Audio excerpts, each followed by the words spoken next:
Gas सिलेंडरच्या बाबतीत जिल्हाधिकारी डॉक्टर पंकज आशी यांचं आवाहन. अनधिकृत गॅस सिलेंडर साठा करणाऱ्यावर प्रशासनाची करडी नजर.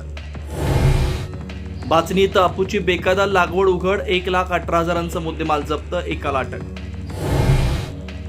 कागलच्या जाधवमळा परिसरात मगरीचं दर्शन. नागरिकांमध्ये भीतीचं वातावरण.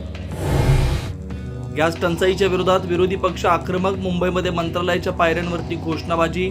दिल्लीत संसद भवनाच्या परिसरात आंदोलन. सोलापूरमध्ये काँग्रेसचा मोर्चा. झाशीमधून गॅस सिलेंडरनं भरलेला ट्रक चोरीला. विधानसभेत विजय वडेट्टीवार यांच्याकडून मुद्दा उपस्थित. 18 लाख रुपयांचे गॅस सिलेंडर चोरीला.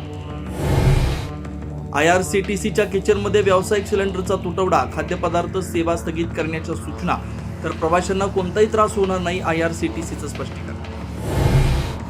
संसदेत अजितदादांच्या अपघातावरती अरविंद सावंत यांना बोलू दिलं नाही. किती अडथळे आणले तरी दोषींना कुणीही वाचवू शकणार नाही. रोहित पवार यांचं ट्विट करून आरोप.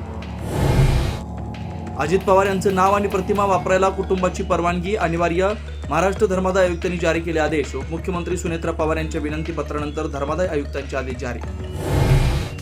केरळच्या दौऱ्यावरती असलेल्या पंतप्रधान नरेंद्र मोदींचा काँग्रेसवरती हल्लाबोल. जगात युद्ध सदृश्य परिस्थितीत काँग्रेस राजकारण करत असल्याची मोदींची टीका.